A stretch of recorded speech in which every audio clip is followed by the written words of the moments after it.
వాలంటీర్లు లేకపోయినా ఒక్క రోజులోనే 90% వృద్ధులకి వికలాంగులకి పింఛన్ల పంపిణీ చేశారు సచివాలయ సిబ్బంది. సచివాలయాలకి రాని వృద్ధులు వికలాంగులకి ఇంటికే వెళ్ళి ఇస్తామని చెబుతున్నారు సచివాలయ సిబ్బంది. ఎలాంటి ఇబ్బందులు లేవని అంటున్నారు.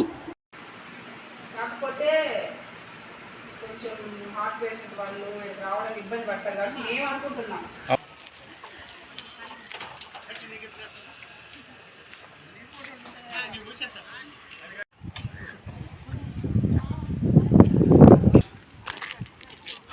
మీరు చెప్పండి, మీ పేరు చెప్పండి. అబ్దుల్లా. తీసుకున్నారా పింఛను? తీసుకున్నాను. ఏమన్నా ఇబ్బంది అయిందా? ఇబ్బంది ఏమో నడవలేకున్నాం సార్. నడవలేకుంటే అట్టే వచ్చాము. ఇప్పుడు నంబర్ తీసుకున్నాను.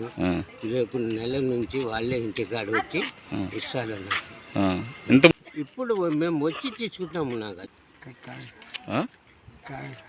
పింఛన్ తీసుకున్నావా?